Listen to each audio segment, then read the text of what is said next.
ವಸತಿ ಇಲಾಖೆಯಲ್ಲಿ ಲಂಚಾವತಾರದ ಕುರಿತು ಬಿಆರ್ ಪಾಟೀಲ್ ರದ್ದು ಎನ್ನಲಾದ ಆಡಿಯೋ ವೈರಲ್. ರಾಜ್ಯ ಕಾಂಗ್ರೆಸ್ ಸರ್ಕಾರದ ಭ್ರಷ್ಟಾಚಾರಕ್ಕೆ ಜನ ಬೇಸತ್ತಿದ್ದಾರೆ ಎಂದ ಬಿಜೆಪಿ ಜೆಡಿಎಸ್. ಇದು ರಾಜ್ಯದ ಈ ವಾರದ ಪ್ರಮುಖ ಸುದ್ದಿಯಾದರೆ, ಅಂತಾರಾಷ್ಟ್ರೀಯ ಮಟ್ಟದಲ್ಲಿ ಇರಾನ್ ಇಸ್ರೇಲ್ ಯುದ್ಧದ ಭೀಕರತೆ ಹೆಚ್ಚಾಗ್ತಾ ಇದ್ದು ತೀವ್ರ ಆತಂಕ ಸೃಷ್ಟಿಯಾಗಿದೆ. ಈ ನಡುವೆ ಅಮೆರಿಕ ಯುದ್ಧದ ಮಧ್ಯಪ್ರವೇಶಕ್ಕೆ ಸಿದ್ಧವಾಗಿದ್ದು, ಇತ್ತ ಪಾಕಿಸ್ತಾನದ ಸೇನಾ ಮುಖ್ಯಸ್ಥ ಆಸಿಫ್ ಮುನೀರ್ಗೆ ವಿಶೇಷ ಆಹ್ವಾನ ನೀಡಿ ವೈಟ್ ಹೌಸ್ನಲ್ಲಿ ಆತಿಥ್ಯವನ್ನ ನೀಡಲಾಗಿದೆ. ರಾಜ್ಯ ಮತ್ತು ಅಂತಾರಾಷ್ಟ್ರೀಯ ಈ ಸುದ್ದಿಗಳನ್ನ ವಿವರವಾಗಿ ನೋಡೋಣ. ನಮಸ್ಕಾರ, ಇದು ಈ ವಾರ ಕಾರ್ಯಕ್ರಮ. ಕರ್ನಾಟಕ ರಾಜಕೀಯ ವಲಯದಲ್ಲಿ ಜೂನ್ 20 ಅಂತಂದ್ರೆ ನಿನ್ನೆ ಕಾಂಗ್ರೆಸ್ ಶಾಸಕ ಬಿಆರ್ ಪಾಟೀಲ್ ರದ್ದು ಎನ್ನಲಾದ ಆಡಿಯೋ ವೈರಲ್ ಆಗುವ ಮೂಲಕ ಗದ್ದಲ ಎಬ್ಬಿಸಿದೆ. ಈ ಆಡಿಯೋದಲ್ಲಿ ವಸತಿ ಇಲಾಖೆಯಲ್ಲಿ ಭ್ರಷ್ಟಾಚಾರದ ಆರೋಪಗಳು ಮತ್ತು ಸರ್ಕಾರದ ಕಾರ್ಯನಿರ್ವಹಣೆ ಬಗ್ಗೆ ಅಸಮಾಧಾನ ವ್ಯಕ್ತವಾಗಿದೆ. ಈ ವಿವಾದ ಕಾಂಗ್ರೆಸ್ ಸರ್ಕಾರಕ್ಕೆ ಗಂಭೀರ ಸವಾಲಾಗಿದ್ದು, ರಾಜಕೀಯ, ಆಡಳಿತಾತ್ಮಕ ಮತ್ತು ಸಾಮಾಜಿಕ ಆಯಾಮಗಳನ್ನು ಇದು ಒಳಗೊಂಡಿದೆ. ಇನ್ನು ವಿವಾದದ ಹಿನ್ನೆಲೆ ಏನಿದೆ ಅಂತ ನಾವು ನೋಡೋದಾದ್ರೆ, ಬಿಆರ್ ಪಾಟೀಲ್ ರದ್ದು ಆಳಂದ ಕ್ಷೇತ್ರದ ಶಾಸಕರು ಇವರ ಆಡಿಯೋ ಅಂತ ಹೇಳಲಾಗಿರುವ ಈ ಆಡಿಯೋದಲ್ಲಿ ರಾಜೀವ್ ಗಾಂಧಿ ವಸತಿ ನಿಗಮದ ಮೂಲಕ ಮನೆಗಳ ಹಂಚಿಕೆಯಲ್ಲಿ ಲಂಚವನ್ನ ಸ್ವೀಕರಿಸಲಾಗ್ತಿದೆ ಅಂತ ಆರೋಪವನ್ನು ಮಾಡಲಾಗಿದೆ. ಬಿಆರ್ ಪಾಟೀಲ್ ರವರು ವಸತಿ ಸಚಿವ ಜಮೀರ್ ಅಹಮದ್ ಖಾನ್ ರ ಆಪ್ತ ಕಾರ್ಯದರ್ಶಿ ಸರ್ಫರಾಜ್ ಖಾನ್ ರವರೊಂದಿಗೆ ದೂರವಾಣಿ ಸಂಭಾಷಣೆಯಲ್ಲಿ ನಾನ್ ಬಾಯ್ ಬಿಟ್ರೆ ಸರ್ಕಾರದ ಬುಡವೇ ನಡಗತ್ತೆ ಅಂತ ಎಚ್ಚರಿಕೆಯನ್ನ ನೀಡಿದ್ದಾರೆ. ಆಳಂದ ಕ್ಷೇತ್ರದಲ್ಲಿ 950 ಮನೆಗಳನ್ನ ಲಂಚದ ಮೂಲಕ ಹಂಚಲಾಗಿದೆ ಅನ್ನೋ ಆರೋಪ ಈ ಆಡಿಯೋದಲ್ಲಿದೆ. ಆಡಿಯೋ ವೈರಲ್ ಆಗ್ತಾ ಇದ್ದಂತೆ ಮುಖ್ಯಮಂತ್ರಿ ಸಿದ್ದರಾಮಯ್ಯನವರು ಪಾಟೀಲ್ ರವರನ್ನ ತಕ್ಷಣ ಭೇಟಿಯಾಗೋಕೆ ಕರೆದಿದ್ದಾರಂತೆ. ಇದು ವಿಷಯದ ಗಂಭೀರತೆಯನ್ನ ಸೂಚಿಸುತ್ತೆ. ಈ ನಡುವೆ ಹೈಕಮಾಂಡ್ ಕೂಡ ವರದಿಯನ್ನ ಕೇಳಿದೆ ಅನ್ನೋ ಮಾಹಿತಿ ಇದೆ. ಉಪಮುಖ್ಯಮಂತ್ರಿ ಡಿಕೆ ಶಿವಕುಮಾರ್ ಆಡಿಯೋದ ಸತ್ಯಾಸತ್ಯತೆಯನ್ನ ಪರಿಶೀಲನೆ ನಡೆಸಬೇಕು ಅಂತ ಹೇಳಿದ್ದಾರೆ. ಇದು ರಾಜಕೀಯ ಪ್ರೇರಿತವಾಗಿಯೂ ಇರಬಹುದು ಅನ್ನೋ ಸಂಶಯವನ್ನ ಅವರು ವ್ಯಕ್ತಪಡಿಸಿದ್ದಾರೆ. ಮಾಜಿ ಮುಖ್ಯಮಂತ್ರಿ ಬಿಎಸ್ ಯಡಿಯೂರಪ್ಪನವರು ಈ ಆಡಿಯೋವನ್ನ ಕಾಂಗ್ರೆಸ್ ಸರ್ಕಾರದ ಭ್ರಷ್ಟಾಚಾರದ ಸಾಕ್ಷಿಯಾಗಿ ಚಿತ್ರಿಸಿದ್ದಾರೆ. ಈ ಆಡಿಯೋ ಕಾಂಗ್ರೆಸ್ ಸರ್ಕಾರದ ಭ್ರಷ್ಟಾಚಾರದ ಸಾಕ್ಷಿಯಾಗಿದೆ, ಇದವರ ಆಡಳಿತದ ವೈಫಲ್ಯವನ್ನ ತೋರಿಸುತ್ತೆ ಅಂತ ಅವರು ಹೇಳಿದ್ದಾರೆ. ಇನ್ನು ಜೆಡಿಎಸ್ ನಾಯಕ ಕೇಂದ್ರದ ಮಂತ್ರಿ ಎಚ್ ಡಿ ಕುಮಾರಸ್ವಾಮಿ ಅವರು ಈ ವಿವಾದವನ್ನ ಕಾಂಗ್ರೆಸ್ನ ಒಳಗಿನ ಕಲಹದ ಭಾಗ ಅಂತ ಕರೆದಿದ್ದಾರೆ. ಅಷ್ಟು ಮಾತ್ರ ಅಲ್ಲ, ಭ್ರಷ್ಟಾಚಾರ ಕಾಂಗ್ರೆಸ್ನ ಡಿಎನ್ಎನಲ್ಲೇ ಇದೆ ಅಂತಾನೂ ಸೇರಿಸಿದ್ದಾರೆ. ಆಡಿಯೋದ ಸತ್ಯಾಸತ್ಯತೆಯನ್ನ ಯಾವುದೇ ಅಧಿಕೃತ ಮೂಲಗಳು ಇನ್ನೂ ಕೂಡ ದೃಢೀಕರಿಸಿಲ್ಲ. ಈ ಬಗ್ಗೆ ಬಿಆರ್ ಪಾಟೀಲ್ ಆಗಲಿ ಅಥವಾ ಸರ್ಫರಾಜ್ ಅವರಾಗ್ಲಿ ಬಹಿರಂಗ ಪ್ರತಿಕ್ರಿಯೆಯನ್ನ ಕೊಟ್ಟಿಲ್ಲ. ವಸತಿ ಸಚಿವ ಜಮೀರ್ ಅವರಿಂದಲೂ ಕೂಡ ಪ್ರತಿಕ್ರಿಯೆ ಸಿಕ್ಕಿಲ್ಲ. ಬಿಜೆಪಿಯ ಭ್ರಷ್ಟಾಚಾರವನ್ನೇ ಮೂಲ ಮಂತ್ರವಾಗಿಸಿ ಜನರೆದುರು ಹೋಗಿ ಭ್ರಷ್ಟಾಚಾರ ರಹಿತ ಆಡಳಿತವನ್ನ ನೀಡುವ ಭರವಸೆ ನೀಡಿದಂತ ರಾಜ್ಯ ಕಾಂಗ್ರೆಸ್ ಸರ್ಕಾರ ಪ್ರತಿ ಹಂತದಲ್ಲೂ ಮೊಗ್ಗರಿಸ್ತಾ ಇದೆ. ಈಗ ಈ ಆಡಿಯೋದ ಸತ್ಯಾಸತ್ಯತೆ ಇನ್ನಷ್ಟೇ ತಿಳಿಬೇಕಿದೆ. ಆದರೆ ಸರ್ಕಾರದ ಮೇಲೆ ಭ್ರಷ್ಟಾಚಾರದ ಆರೋಪವಂತೂ ಇದ್ದೇ ಇದೆ. ಇದೇ ವಾರದಲ್ಲಿ ಸಚಿವ ಕೃಷ್ಣ ಬೈರೇಗೌಡರು ತಮ್ಮದೇ ಇಲಾಖೆಯ ಕಚೇರಿಯೊಂದಕ್ಕೆ ಭೇಟಿ ನೀಡಿದಾಗಲೂ ಇದನ್ನ ಸಚಿವರೇ ಗಮನಿಸಿದ್ರು. ಭ್ರಷ್ಟಾಚಾರ ಎಲ್ಲಾ ಕಾಲಕ್ಕೂ, ಎಲ್ಲಾ ಸರ್ಕಾರದಲ್ಲೂ, ಎಲ್ಲಾ ಕ್ಷೇತ್ರದಲ್ಲೂ, ಎಲ್ಲಾ ಇಲಾಖೆಯಲ್ಲೂ ಇದ್ದೇ ಇದೆ. ಇದಕ್ಕೆ ಆಡಳಿತ ವರ್ಗ ಕೂಡ ಬಹುಮುಖ್ಯ ಕಾರಣ. ಇರ್ಲಿ, ಇದನ್ನೊಂದು ಒಪ್ಪಿತ ಸಾಮಾಜಿಕ ಪಿಡುಗು ಅಂತ ನೋಡೋದಕ್ಕಿಂತ ಈ ಪ್ರಕರಣಕ್ಕೆ ಸೀಮಿತವಾಗಿ ನಾವು ನೋಡೋದಾದ್ರೆ, ಬಿಆರ್ ಪಾಟೀಲ್ರು ಬಹಳ ಅನುಭವಿ, ಹಿರಿಯ ಮತ್ತು ಎಲ್ಲ ಪಕ್ಷಗಳ ಜೊತೆ ರಾಜಕೀಯ ನಂಟನ್ನ ಹೊಂದಿದ್ದ ಜನತಾ ಪರಿವಾರದ ಕಾಲದ ರಾಜಕಾರಣಿ. ಹಲವು ವಿಚಾರಗಳಲ್ಲಿ ಅವರಿಗೆ ಸ್ಪಷ್ಟತೆ ಮತ್ತು ಬದ್ಧತೆ ಇದೆ. ಹೀಗಿರುವ ಬಿಆರ್ ಪಾಟೀಲ್ರು ಸಿಎಂ ಸಿದ್ದರಾಮಯ್ಯ ಅವರಿಗೂ ಕೂಡ ಆಪ್ತರು ಮತ್ತವರ ಸಮಕಾಲೀನರು. ಸಹಜವಾಗಿಯೇ ಸರ್ಕಾರ ರಚನೆ ಆದಾಗ ಸಚಿವ ಸ್ಥಾನದ ಆಕಾಂಕ್ಷಿ ಆಗಿದ್ರು. ಆದರೆ ತಮಗಿಂತ ಅತೀ ಕಿರಿಯ ತಮ್ಮದೇ ಜಿಲ್ಲೆಯ ಖರ್ಗೆ ಕುಟುಂಬದ ಕೊಡುಗೆ ಮಂತ್ರಿಗಿರಿ ಒಲಿದಿತ್ತು. ಇದವರಲ್ಲಿ ಅಸಮಾಧಾನವನ್ನ ಮತ್ತು ಬೇಸರವನ್ನ ತರಿಸಿತ್ತು. ಆ ನಂತರ ಅವರನ್ನ ಸಿಎಂ ರಾಜಕೀಯ ಕಾರ್ಯದರ್ಶಿಯನ್ನಾಗಿ ಮಾಡಲಾಗಿತ್ತು. ಅದಕ್ಕವರು ರಾಜೀನಾಮೆ ನೀಡಿದ ನಂತರ ಅವರನ್ನ ಯೋಜನಾ ಆಯೋಗದ ಉಪಾಧ್ಯಕ್ಷರನ್ನಾಗಿ ಮಾಡಲಾಗಿತ್ತು. ಸಚಿವ ಸ್ಥಾನವನ್ನ ನೀಡೋಕಾಗದೇ ಇದ್ರೂ ಕೂಡ ಸಿದ್ದರಾಮಯ್ಯನವರು ಪರ್ಯಾಯ ಉತ್ತಮ ಹುದ್ದೆಯನ್ನ ಕೊಟ್ಟಿದ್ರು. ಈಗ ತಮ್ಮ ಪಕ್ಷದ ವಿರುದ್ಧವೇ ಅವರದ್ದು ಎನ್ನಲಾದ ಈ ಆಡಿಯೋ ಖುದ್ದು ಮುಖ್ಯಮಂತ್ರಿಗಳು, ಸರ್ಕಾರ ಮತ್ತು ಪಕ್ಷಕ್ಕೆ ತೀವ್ರ ಮುಜುಗರ ತರಿಸಿದೆ. ನೈತಿಕ, ರಾಜಕೀಯ ಮತ್ತು ಮೌಲ್ಯದ ಮಾತನಾಡುವ ಬಿಆರ್ ಪಾಟೀಲ್ರು ಯಾಕೆ ಭ್ರಷ್ಟಾಚಾರವನ್ನ ಸಹಿಸಿಕೊಂಡಿದ್ದಾರೆ? ತಾನ್ ಸತ್ಯ ಹೇಳಿದ್ರೆ ಸರ್ಕಾರ ಅಲ್ಗಾಡತ್ತೆ ಅನ್ನುವಾಗ ಇವರಿಗೆ ಸುಳ್ಳನ್ನೇ ಹೇಳ್ತಿದ್ದಾರಾ ಅಥವಾ ಜನರಿಗೆ ವಂಚಿಸ್ತಿದ್ದಾರಾ ಅನ್ನೋದು ಪ್ರಶ್ನೆ ಆಗೋದಿಲ್ವಾ? ಈ ಆಡಿಯೋ ಒಂದೋ ಸಚಿವರ ಪಿಎ ಕಡೆಯಿಂದ ಸೋರಿಕೆ ಆಗಿರ್ಬೇಕು, ಇಲ್ಲದೆ ಇದ್ರೆ ಪಾಟೀಲ್ರ ಕಡೆಯಿಂದಾನೇ ಆಗಬೇಕು. ಇಲ್ಲೂ ಒಂದು ರಾಜಕೀಯ ಉದ್ದೇಶ ಇರಲೇಬೇಕಲ್ಲ. ಸಂಪುಟ ಪುನರಚನೆ ಹೊತ್ತಿಗೆ ನಡೀತಿರುವಂತಹ ಈ ಬೆಳವಣಿಗೆ ಈ ದೃಷ್ಟಿಯಿಂದಲೂ ಮಹತ್ವದ್ದು. ಇಲ್ಲಿ ಇನ್ನೂ ಒಂದು ಆಯಾಮ ಇದೆ. ಇದೇ ಗುರುವಾರ ನಡೆದಂತ ಸಂಪುಟ ಸಭೆಯಲ್ಲಿ ವಸತಿ ಇಲಾಖೆಯಲ್ಲಿ ಅಲ್ಪಸಂಖ್ಯಾತರಿಗೆ ಮೀಸಲಾತಿ ಪ್ರಮಾಣವನ್ನ 10% 15% ಏರಿಸಲಾಗಿದೆ. ಅದರ ಮರುದಿನವೇ ಈ ಆಡಿಯೋ ಬಹಿರಂಗ ಆಗತ್ತೆ. ಇದು ಕಾಕತಾಳೀಯನ ಅಥವಾ ಇಲ್ಲೂ ಒಂದು ರಾಜಕೀಯ ಉದ್ದೇಶ ಇದೆಯಾ?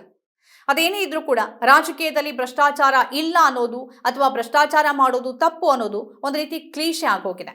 ಆಡಳಿತಕ್ಕೂ ಭ್ರಷ್ಟಾಚಾರಕ್ಕೂ ಅಷ್ಟು ನಂಟಿದೆ. ಸರ್ಕಾರದಲ್ಲಿ ಭ್ರಷ್ಟಾಚಾರ ನಡೆಯೋದಲ್ಲ, ಭ್ರಷ್ಟಾಚಾರಕ್ಕಾಗಿಯೇ ಸರ್ಕಾರಗಳು ನಡೀತಿವೆ ಅನ್ನುವಂತಹ ಪರಿಸ್ಥಿತಿ ಈಗ ಇಡೀ ದೇಶದಲ್ಲಿದೆ. ಈ ಆಡಿಯೋ ಕುರಿತು ತನಿಖೆ ಆಗಬೇಕು, ಸತ್ಯಾಸತ್ಯತೆ ಹೊರಬರಬೇಕು. ಆಡಿಯೋದಲ್ಲಿ ರಾಜೀವ್ ಗಾಂಧಿ ವಸತಿ ನಿಗಮದ ಮನೆಗಳ ಹಂಚಿಕೆಯಲ್ಲಿ ಲಂಚದ ಆರೋಪಗಳಿವೆ. ಇದು ವಸತಿ ಸಚಿವ ಜಮೀರ್ ಅಹಮದ್ ಖಾನ್ರ ಇಲಾಖೆಯ ಕಾರ್ಯನಿರ್ವಹಣೆ ಮೇಲೆ ಗಂಭೀರ ಪ್ರಶ್ನೆಗಳನ್ನು ಹುಟ್ಟಾಕತ್ತೆ. ಸರ್ಫರಾಜ್ ಖಾನ್ ಅವರ ಹೆಸರು ಈ ವಿವಾದದಲ್ಲಿ ಎಳೆಯಲ್ಪಟ್ಟಿರೋದು ಇಲಾಖೆಯ ವಿಶ್ವಾಸಾರ್ಹತೆಗೇನೆ ಧಕ್ಕೆ ತಂದಿದೆ. ಈ ಆರೋಪಗಳೇನಾದರೂ ಸತ್ಯ ಆದರೆ ಕಾಂಗ್ರೆಸ್ನ ಕಲ್ಯಾಣ ಯೋಜನೆಗಳು, ವಿಶೇಷವಾಗಿ ಹಿಂದುಳಿದ ವರ್ಗಗಳಿಗೆ ಉದ್ದೇಶವಾಗಿರೋದು ಸಾರ್ವಜನಿಕರ ವಿಶ್ವಾಸವನ್ನೇ ಕಳೆದುಕೊಳ್ಳಬಹುದು. ಜಾತಿಗಣತಿಯಂತಹ ಸೂಕ್ಷ್ಮ ವಿಷಯದ ಸಂದರ್ಭದಲ್ಲಿ ಈ ಆರೋಪಗಳು ಕಾಂಗ್ರೆಸ್ನ ಸಾಮಾಜಿಕ ನ್ಯಾಯದ ಘೋಷಣೆಯ ಕಾವನ್ನು ತಗ್ಗಿಸಬಹುದು. ತನಿಖೆಯ ಆರೋಪಗಳ ಸತ್ಯಾಸತ್ಯತೆಯನ್ನು ಸಾಬೀತುಪಡಿಸದೇ ಇದ್ರೆ ಸರ್ಕಾರದ ವಿಶ್ವಾಸಾರ್ಹತೆಗೆ ಗಂಭೀರ ಧಕ್ಕೆ ಆಗಬಹುದು. ಆದರೆ ಸರಿಯಾದ ಕ್ರಮಗಳನ್ನೇನಾದರೂ ಕೈಗೊಂಡು ಈ ವಿವಾದವು ಆಡಳಿತದಲ್ಲಿ ಸುಧಾರಣೆಗೆ ಒಂದು ಅವಕಾಶವಾಗಿಯೂ ರೂಪುಗೊಳ್ಳಬಹುದು. ಆ ಸಾಧ್ಯತೆ ಕೂಡ ಇದೆ. ಆದರೆ ಸರ್ಕಾರ ಈ ಕಡೆ ಯೋಚಿಸುತ್ತಾ ಅನ್ನೋದು ಈಗಿರೋ ಪ್ರಶ್ನೆ. ಈ ಒಟ್ಟು ಘಟನೆ ಸಿದ್ದರಾಮಯ್ಯ ಅವರಿಗೆ ಮತ್ತಷ್ಟು ತಲೆಬೇನೆ ತಂದಿರೋದು ಮಾತ್ರವಲ್ಲ, ಇಡೀ ಸರ್ಕಾರದ ವರ್ಚಸ್ಸಿನ ಮೇಲೇನೆ ಪರಿಣಾಮ ಬೀರಿದೆ. ಸರ್ಕಾರದ ವಿಶ್ವಾಸಾರ್ಹತೆ ಈ 2 ವರ್ಷಗಳಲ್ಲಿ ಗಣನೀಯವಾಗಿ ಕುಸಿದಿದೆ. ವಿಪಕ್ಷಗಳಿಗೆ ಸರ್ಕಾರದ ವಿರುದ್ಧ ಮತ್ತೊಂದು ಅಸ್ತ್ರ ಸಿಕ್ಕಿದ್ದು ಹೋರಾಟಕ್ಕೆ ಸಿದ್ಧವಾಗಿವೆ. ಇದೆಲ್ಲದರ ನಡುವೆ ಭ್ರಷ್ಟಾಚಾರ ಅನ್ನೋ ಮಹಾಮಾರಿಗೆ ಮತ್ತರಿಯೋರೇ ಇಲ್ವಾ ಅನ್ನೋದು ಜನರ ಪ್ರಶ್ನೆಯಾಗಿದೆ. ಇನ್ನು ಅಂತಾರಾಷ್ಟ್ರೀಯ ಮಟ್ಟದಲ್ಲಿ ಇರಾನ್ ಇಸ್ರೇಲ್ ಯುದ್ಧ ಇಡೀ ಜಗತ್ತನ್ನೇ ತಲ್ಲಣಿಸುವಂತೆ ಮಾಡಿದೆ. ದಿನದಿಂದ ದಿನಕ್ಕೆ ಉದ್ವಿಗ್ನತೆ, ಹಾನಿ, ದಾಳಿ, ಸಾವು ನೋವಿನ ಪ್ರಮಾಣ ಹೆಚ್ಚಾನೇ ಇದೆ. ಇಸ್ರೇಲ್ ನಿರೀಕ್ಷೆಗೆ ಮಾಡಿರದ ರೀತಿ ಪ್ರತಿದಾಳಿ ಇರಾನ್ನಿಂದ ಆಗಿದೆ.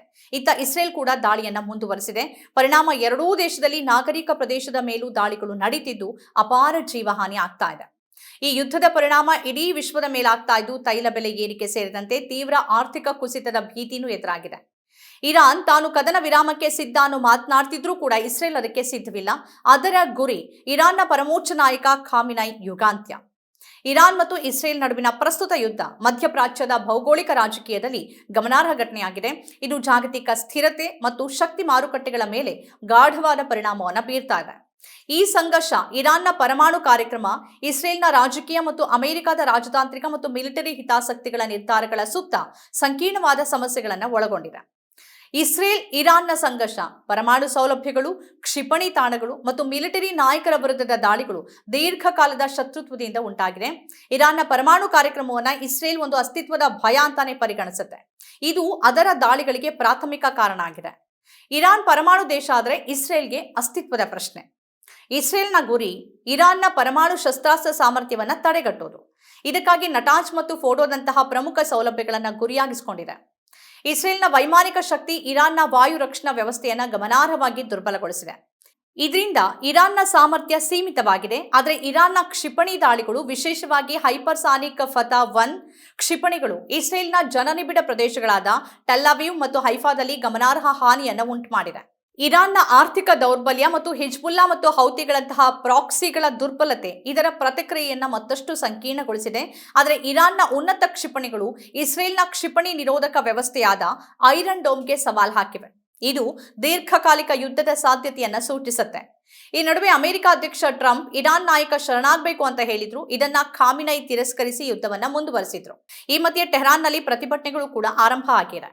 ಡೊನಾಲ್ಡ್ ಟ್ರಂಪ್ ನಾಯಕತ್ವದಲ್ಲಿ ಈ ಸಂಘರ್ಷದಲ್ಲಿ ತನ್ನ ತೊಡಗಿಸಿಕೊಳ್ಳುವಿಕೆ ಬಗ್ಗೆ ಇನ್ನೂ ಅಂತಿಮ ನಿರ್ಧಾರವನ್ನು ತೆಗೆದುಕೊಂಡಿಲ್ಲ. ಟ್ರಂಪ್ 2 ವಾರಗಳ ಒಳಗೆ ಇರಾನ್ನ ಪರಮಾಣು ಸೌಲಭ್ಯಗಳ ಮೇಲೆ ಸಂಭಾವ್ಯ ದಾಳಿ ಬಗ್ಗೆ ನಿರ್ಧಾರ ಮಾಡುವುದಾಗಿ ಘೋಷಣೆ ಮಾಡಿದ್ದಾರೆ. ಇದು ರಾಜತಾಂತ್ರಿಕ ಮಾತುಕತೆಗಳಿಗೆ ಅವಕಾಶ ನೀಡುವ ಉದ್ದೇಶವನ್ನೇ ಹೊಂದಿರುವಂತಿದೆ. ಇರಾನ್ನ ಯುರೇನಿಯಂ ಶುದ್ಧೀಕರಣವನ್ನು ಸಂಪೂರ್ಣವಾಗಿ ನಿಲ್ಲಿಸುವ ಯುಎಸ್ನ ಬೇಡಿಕೆ ರಾಜತಾಂತ್ರಿಕ ಮಾತುಕತೆಗಳಿಗೆ ಪ್ರಮುಖ ಅಡ್ಡಿಯಾಗಿದೆ. ಯಾಕಂದ್ರೆ ಇರಾನ್ ಶಾಂತಿಯುತ ಉದ್ದೇಶಗಳಿಗಾಗಿ ತನ್ನ ಪರಮಾಣು ಕಾರ್ಯಕ್ರಮವನ್ನು ಉಳಿಸಿಕೊಳ್ಳೋಕೆ ಒತ್ತಾಯಿಸುತ್ತಿದೆ. ಯುಎಸ್ನ ಒಳಗಿನ ರಾಜಕೀಯ ಒತ್ತಡಗಳು ಕೂಡ ಬಹಳ ಸಂಕೀರ್ಣವಾಗಿದೆ. ಟ್ರಂಪ್ರ ಕೆಲವು ಸಲಹೆಗಾರರು ಮತ್ತು ರಿಪಬ್ಲಿಕನ್ ಬೆಂಬಲಿಗರು ಇರಾನ್ನ ಪರಮಾಣು ಕಾರ್ಯಕ್ರಮವನ್ನು ತಡೆಗಟ್ಟೋಕೆ ಮಿಲಿಟರಿ ಕ್ರಮವನ್ನು ಬೆಂಬಲಿಸ್ತಾರೆ. ಆದರೆ ಅವರ ಅಮೆರಿಕ ಫಸ್ಟ್ ಬೆಂಬಲಿಗರ ಒಂದು ದೊಡ್ಡ ವರ್ಗ ಮಧ್ಯಪ್ರಾಚ್ಯದಲ್ಲಿ ಮತ್ತೊಂದು ಯುದ್ಧದಲ್ಲಿ ತೊಡಗಿಸಿಕೊಳ್ಳುವುದನ್ನು ವಿರೋಧಿಸುತ್ತೆ. ಇರಾನ್ನ ಫೋರ್ಡೋ ಸೌಲಭ್ಯವನ್ನು ಗುರಿಯಾಗಿಸಿಕೊಂಡು 30,000 ಪೌಂಡ್ನ ಬಂಕರ್ ಬಸ್ಟಿಂಗ್ ಬಾಂಬ್ಗಳನ್ನು ಬಳಸುವ ಸಾಧ್ಯತೆ ಯುಎಸ್ಗೆ ಮಾತ್ರ ಸಾಧ್ಯ ಇದೆ. ಆದರೆ ಇದು ಪೂರ್ಣ ಪ್ರಮಾಣದ ಯುದ್ಧಕ್ಕೆ ಕಾರಣ ಆಗಬಹುದು ಅನ್ನೋ ಆತಂಕ ಕೂಡ ಇದೆ. ಅಮೆರಿಕ ಒಂದು ವೇಳೆ ಏನಾದರೂ ನೇರ ದಾಳಿಗಿಳಿದ್ರೆ ಅದಕ್ಕೆ ಹಾನಿ ದೊಡ್ಡ ಪ್ರಮಾಣದಲ್ಲಿ ಆಗಲಿದೆ ಅಂತ ಇರಾನ್ ಅಧ್ಯಕ್ಷರು ಎಚ್ಚರಿಸಿದ್ದಾರೆ. ಉತ್ತರ ಕೊರಿಯಾ ಇರಾನ್ ಬೆಂಬಲಕ್ಕೆ ನಿಂತಿದ್ದು ಇಸ್ರೇಲ್ ಕ್ಯಾನ್ಸರ್ ರೀತಿ ಮಾರಕ ಅಂತ ಹೇಳಿದೆ. ಇರಾನ್ನಿಂದ ಯುಎಸ್ನ ಸ್ಥಾನಗಳ ಮೇಲೆ ದಾಳಿಯಾದರೆ ಅದೊಂದು ಪ್ರಾದೇಶಿಕ ಯುದ್ಧಕ್ಕೆ ಕಾರಣ ಆಗಬಹುದು. ಇದರಲ್ಲಿ ಇರಾನ್ ಬೆಂಬಲಿತ ಉಗ್ರಗಾಮಿಗಳು ಮತ್ತು ಇತರ ದೇಶಗಳು ತೊಡಗಿಸಿಕೊಳ್ಬಹುದು. ಹೊರ್ಮೋಜ್ ಜಲಸಂಧಿ ಮುಚ್ಚುವ ಬಗ್ಗೆನೂ ಕೂಡ ಇರಾನ್ ಯೋಚಿಸಿದೆ. ಇದು ಜಾಗತಿಕ ತೈಲ ಪೂರೈಕೆಗೆ ಒಂದು ನಿರ್ಣಾಯಕ ಪಾಯಿಂಟ್ ಆಗಿದೆ. ಯುಎಸ್ನ ರಾಜತಾಂತ್ರಿಕ ಪ್ರಯತ್ನಗಳು ಯುರೋಪಿಯನ್ ದೇಶಗಳ ಸಹಾಯದಿಂದ ಶಾಂತಿಯುತ ಪರಿಹಾರದ ಕಡೆ ಗಮನ ಹರಿಸಿವೆ. ಆದರೆ ಇರಾನ್ನ ನಿಲುವು ಹಾಗೆಯೇ ಇಸ್ರೇಲ್ನ ಮಿಲಿಟರಿ ಕಾರ್ಯಾಚರಣೆಗಳು ಈ ಪ್ರಯತ್ನಗಳಿಗೆ ತೊಡಕಾಗ್ತಾ ಇದೆ. ಕಳೆದ 20 ತಿಂಗಳಿಂದ ಗಾಜಾ ಮೇಲೆ ನಿರಂತರ ದಾಳಿ ಮಾಡಿ ಅಲ್ಲಿನ ನಾಗರಿಕರನ್ನ ಅಮಾನುಷವಾಗಿ ಹತ್ಯೆ ಮಾಡಿದ ಇಸ್ರೇಲ್ಗೆ ಈಗ ತನ್ನಲ್ಲಿ ನಾಗರಿಕರಿಗೆ ತೊಂದರೆ ಆಗ್ತಿದೆ, ಮಕ್ಕಳು ಮಹಿಳೆಯರು ಸಾಯ್ತಿದ್ದಾರೆ ಅನ್ನೋದು ಅರಿವಾಗ್ತಾ ಇದೆ. ಗಾಜಾದ ಮೇಲೆ ನಿರ್ದಯವಾಗಿ ದಾಳಿ ನಡೆಸಿದ ಇಸ್ರೇಲ್ ಈಗ ಅದೇ ದಾಳಿ ತನ್ನಲ್ಲಾದಾಗ ಅನ್ಯಾಯ ಅಂತ ಹೇಳ್ತಿದೆ. ಕೆಲವರನ್ನ ಹೊರತುಪಡಿಸಿದ್ರೆ ಇಸ್ರೇಲ್ನ ನಾಗರಿಕರು ತನ್ನ ದೇಶದ ನಾಯಕ ಗಾಜಾದಲ್ಲಿ ನಡೆಸುತ್ತಿದ್ದ ಮಾರಣ ಹೋಮದ ಬಗ್ಗೆ ಮೌನವಾಗೇ ಇದ್ರು. ಆದ್ರೆ ಈಗ ಆ ಭಯ, ಕಣ್ಣೆದುರೇ ಸಾವು ನೋವು ಎಲ್ಲದರ ಅರಿವಾಗ್ತಿದೆ. ಏನೇ ಆಗ್ಲಿ, ಯುದ್ಧ ಯಾವುದಕ್ಕೂ ಪರಿಹಾರ ಅಲ್ಲ.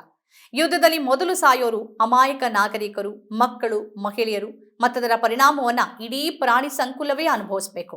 3ನೇ ಮಹಾಯುದ್ಧವನ್ನ ಸಹಿಸುವ ಶಕ್ತಿ ಜಗತ್ತಿಗಿಲ್ಲ. ಹಾಗಾಗಿ ಮಧ್ಯಪ್ರಾಚ್ಯದಲ್ಲಿ ಆದಷ್ಟು ಬೇಗ ಶಾಂತಿ ಮೂಡಬೇಕಿದೆ.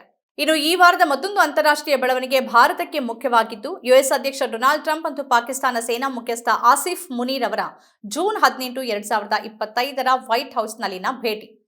ಈ ಭೇಟಿ ಇರಾನ್ ಇಸ್ರೇಲ್ ಸಂಘರ್ಷ ಮತ್ತು ಭಾರತ ಪಾಕಿಸ್ತಾನ ಒತ್ತಡದ ಹಿನ್ನೆಲೆಯಲ್ಲಿ ನಡೆದಿದ್ದು, ಯುಎಸ್ ಪಾಕಿಸ್ತಾನ ಸಂಬಂಧಗಳಲ್ಲಿ ಸಂಭಾವ್ಯ ಮಹತ್ತರ ಬದಲಾವಣೆಯನ್ನ ಸೂಚಿಸುತ್ತೆ. ಇದೇ ಮೊದಲ ಬಾರಿಗೆ ಯಾವುದೇ ರಾಜಕೀಯ ಸ್ಥಾನಮಾನ ಇಲ್ಲದ ಪಾಕಿಸ್ತಾನಿ ಮಿಲಿಟರಿಯ ಮುಖ್ಯಸ್ಥನನ್ನ ಅಮೆರಿಕ ಅಧ್ಯಕ್ಷ ಆಹ್ವಾನಿಸಿ ಔತಣಕೂಟವನ್ನು ಏರ್ಪಡಿಸಿದ್ದಾರೆ. ಈ ಭೇಟಿ ಯುಎಸ್ನ ತಂತ್ರಗಾರಿಕೆಯಾಗಿದ್ದು, ಇರಾನ್ನ ವಿರುದ್ಧ ಸಂಭಾವ್ಯ ಕಾರ್ಯಾಚರಣೆಗೆ ಪಾಕಿಸ್ತಾನದ ಬೆಂಬಲವನ್ನ ಪಡೆಯುವ ಗುರಿಯನ್ನ ಹೊಂದಿದೆ. ಆದರೆ ಇದು ಭಾರತದೊಂದಿಗಿನ ಸಂಬಂಧದ ಮೇಲೂ ಪರಿಣಾಮವನ್ನು ಬೀರಲಿದೆ. ಟ್ರಂಪ್ ಈ ಭೇಟಿಯಲ್ಲಿ ಇರಾನ್ನ ಬಗ್ಗೆ ಚರ್ಚೆ ನಡೆಸಿದ್ದು, ಪಾಕಿಸ್ತಾನದ ಭೌಗೋಳಿಕ ಸಾಮೀಪ್ಯ ಮತ್ತು ಇರಾನ್ನೊಂದಿಗಿನ ಸಂಬಂಧವನ್ನ ಯುಎಸ್ಗೆ ಬಳಸಿಕೊಳ್ಳಕ್ಕೆ ಬಯಸಿದ್ದಾರೆ. ಪಾಕಿಸ್ತಾನಕ್ಕೆ ಸುಧಾರಿತ ರಕ್ಷಣಾ ತಂತ್ರಜ್ಞಾನ ಮತ್ತು ಆರ್ಥಿಕ ಸಹಾಯವನ್ನ ನೀಡುವ ಆಮಿಷವನ್ನು ಒಡ್ಡಿದ್ದಾರೆ. ಇದರ ಹಿಂದೆ ಪಾಕಿಸ್ತಾನವನ್ನ ಚೀನಾದಿಂದ ದೂರವಿಡುವ ಉದ್ದೇಶ ಕೂಡ ಇದೆ. ಇದರ ಜೊತೆಗೆ ಭಾರತ ಪಾಕಿಸ್ತಾನ ಸಂಘರ್ಷವನ್ನ ಎರಡೂ ದೇಶಗಳ ಇಬ್ಬರು ಬುದ್ಧಿವಂತರು ನಿಲ್ಲಿಸಿದ್ದಾರೆ ಅಂತ ಹೇಳಿ ಆಸಿಫ್ ಮುನೀರನ್ನ ಪ್ರಧಾನಿ ಮೋದಿಯನ್ನೂ ಹೋಲಿಸಿ ಮಾತಾಡಿದ್ದಾರೆ ಟ್ರಂಪ್. ಈ ಭೇಟಿ ಮೂಲಕ ಭಾರತಕ್ಕೆ ಸಂದೇಶವನ್ನ ಟ್ರಂಪ್ ರವಾನೆ ಮಾಡಿದ್ದಾರೆ. ಮೋದಿ ನನ್ನ ಸ್ನೇಹಿತ ಅಂತ ಹೇಳ್ತಾನೆ ಬೆನ್ನಿಗೆ ಚೂರಿ ಹಾಕಿದ್ದಾರೆ ಮತ್ತು ಈ ಭೇಟಿ ಪಾಕಿಸ್ತಾನದ ಆಡಳಿತದಲ್ಲಿ ಸೇನೆಯ ಪ್ರಾಬಲ್ಯವನ್ನ ಎತ್ತಿ ತೋರಿಸಿದೆ. ಈ ಭೇಟಿ ಬೆನ್ನಿಗೆ ಪಾಕಿಸ್ತಾನ ಸರ್ಕಾರ ಟ್ರಂಪ್ಗೆ ನೊಬೆಲ್ ಶಾಂತಿ ಪ್ರಶಸ್ತಿ ಕೊಡಬೇಕು ಅಂತ ಶಿಫಾರಸು ಮಾಡಿದೆ. ಪಹಲ್ಗಾಮ್ ದಾಳಿಯ ಹಿಂದಿದ್ದ ಆಸಿಫ್ ಮುನೀರ್ಗೆ ವೈಟ್ ಹೌಸ್ನಲ್ಲಿ ವಿಶೇಷ ಆತಿಥ್ಯ ಅಬ್ಕಿ ಬಾರ್ ಟ್ರಂಪ್ಗೆ ಸರ್ಕಾರ ಅಂದವರಿಗೆ ಸರಿಯಾದ ಪೆಟ್ಟನ್ನೇ ಕೊಟ್ಟಿದೆ. ಇವಿಷ್ಟು ಈ ವಾರದ ರಾಜ್ಯ ಮತ್ತು ಅಂತಾರಾಷ್ಟ್ರೀಯ ಮಟ್ಟದ ಪ್ರಮುಖ ಬೆಳವಣಿಗೆಗಳು. ಈ ರೀತಿಯ ಬೇರೆ ಬೇರೆ ವಿಶೇಷ ಕಾರ್ಯಕ್ರಮಗಳನ್ನು ತಾವು ನೋಡಬೇಕಾದ್ರೆ ನಮ್ಮ ಚಾನೆಲ್ ಸಬ್ಸ್ಕ್ರೈಬ್ ಮಾಡಿ. ನಮಸ್ಕಾರ.